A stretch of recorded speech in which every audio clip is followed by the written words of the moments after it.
प्रेमियों, जब आज उसके पति ने कहा कि घर पर बड़े बूढ़े का होना जरूरी है, उन दोनों चोरों ने सुन लिया और क्या किया कि दो मिट्टी के पुतले लिए अपनी डलिया में रखा और गली में आवाज मारने लगे कि बड़े बूढ़े ले लो, बड़े बूढ़े ले लो, बड़े बूढ़े ले लो।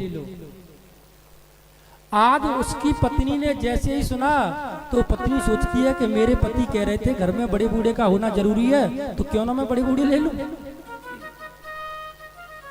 तो आज उस गृहिणी ने जो भी धन रखा था उनसे दोनों पुतलों को खरीद लिया और वो चोर वो धन लेके चले गए।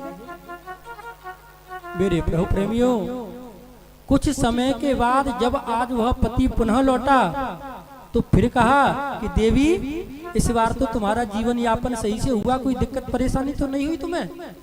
तो वह बोली, काय की दिक्कत परेशानी?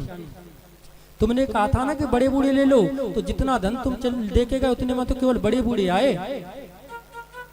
तो जैसे ही आज इतना सुना उसको इतना गुस्सा आया कि उसने अपनी पत्नी की पिटाई कर दी और उसको घर से बाहर निकाल दिया। तो आज वह पत्नी कहती है कि जिन इन बड़े बूढ़ों की वजह से मेरी पिटाई हुई है, इनको भी मैं साथ में लेके चलती हूँ।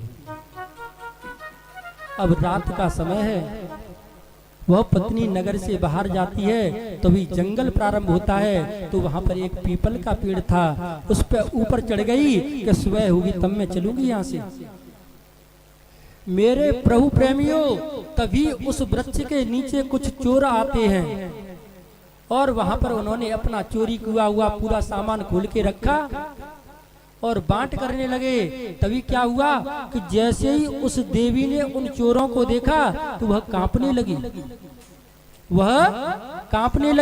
और जैसे ही कांपी तो पत्ते हिलने लगे। तो वो चोर बोले, लगता है इस पैसों कोई भूत है। और जैसे ही उन्होंने भूत कहा तब तक तो बुढ़ा उसके पास से छूट करके बीच में आके गिरा। चोर भागे, भैया अभी तो बच्चा आ रहे हैं, अभी भूत आवेगा, भागो यहाँ से।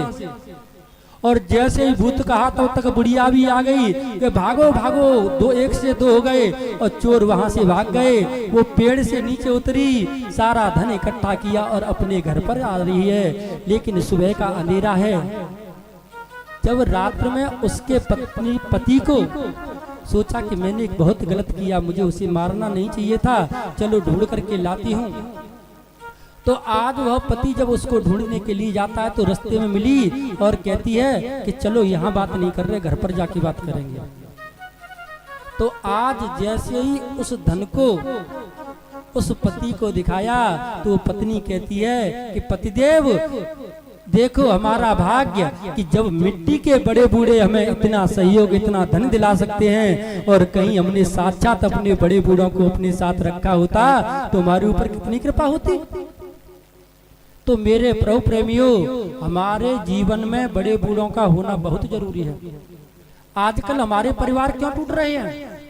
आजकल हमारे परिवार इसीलिए टूट रहे हैं क्योंकि प्रभु प्रेमियों, जब पहले बेटी का पिता घर देखने जाता था तो ये देखता था कि इनका परिवार कितना बड़ा है, इनके परिवार में प्रेम है कि नहीं है। और आजकल क्या देखते हैं कि ननद तो ना है, जाके अकेलो भैया के दो हैं? लेकिन प्रभु प्रेमियों, हम अकेला देखते हैं। पहले बेटियां परिवार के साथ रहती थीं, अगर पति पत्नी में अनबन होती थी तो परिवार संभाल के उनको बचा लेता था। और आज केवल वही दो लोग रहते हैं, थोड़ी सी खटपट हुई चलो कोर्ट में। क्यों? क्योंकि उनको समझाने वाला कोई नहीं है, उनको समझाने वाला कोई नहीं है। क्या कहते हैं कि परम स्वतंत्र सिर पर कोई, परम स्वतंत्र न सिर पर कोई, वही मना ही करे जो सोई, वही मना न करे जो सोई। परम स्वतंत्र न सिर पर कोई, क्योंकि उनके सिर पर कोई है ही नहीं, उनके सिर पर कोई समझाने वाला नहीं है। मेरे प्रभु प्रेमियों, जब पहले हम शादियां करते थे तो बेटे और बेटी के पिता को क्या कह देते, क्या कहते थे? समधी। पहले क्या कहते थे? समधी। और आजकल क्या कहते हैं?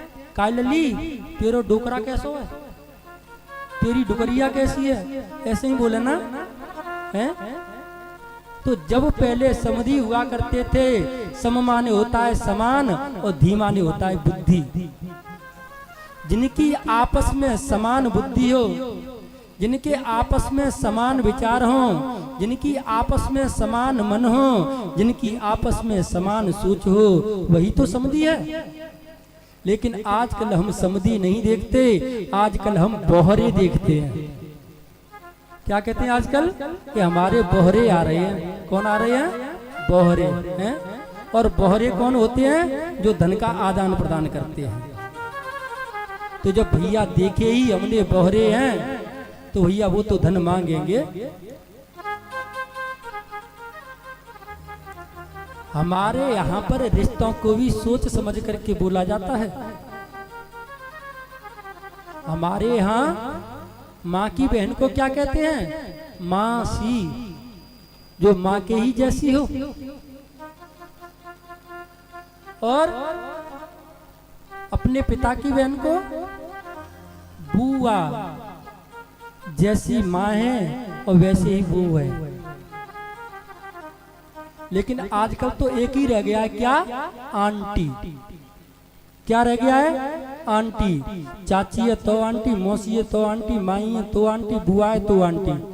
पता नहीं आंटी है कि ये बांटी है, सब रिश्ते खत्म कर दिए। और हम दो और हमारे दो के चक्कर में सारे रिश्ते खत्म हो गए। एक पुत्र रहने से चाचा और ताऊ का रिश्ता खत्म हो गया। एक पुत्री रहने से मौसी का रिश्ता खत्म हो गया है? और भैया जितना स्नेह हमें चाचा से मिलता है, जितना स्नेह हमें बुआ से मिलता है, जितना स्नेह हमें मौसी से मिलता है, उतना स्नेह हमें माता पिता भी नहीं करते। जब हमारे गर्मियों की स्कूल की छुट्टी होती है तो क्या कहते हैं? कि मामा के जाएंगे या बुआ के जाएंगे हैं? अब जब बुआ मौसी है ही नहीं तो जाएंगे कहाँ? फिर तो हिल स्टेशन ही जाएंगे घूमने के काज। पहले तो परीक्षा होती ही बच्चों के पैक हो जाते थे कि 10 दिन मौसी के, 10 दिन बुआ के, 10 दिन मामा के। और अब पैक कहाँ के लिए होते हैं? कि अब तो मनाली चलेंगे या कुल्लू चलेंगे या नैनीताल चलेंगे, क्योंकि रिश्ते ही नहीं जहाँ जाएंगे। तो मेरे प्रभु प्रेमियों, हमें सबसे बड़ी जरूरत है तो रिश्तों को बचाने की। हमें अपने जीवन में अगर रिश्तों को बचाना है तो हम दो और हमारे दो वाली प्रकृति को बदलना होगा। और तो और संतान ज्यादा करो चाहे मत करो, लेकिन अपने माता पिता को अपने से दूर मत करो। अपने माता पिता को अपने से दूर मत करो।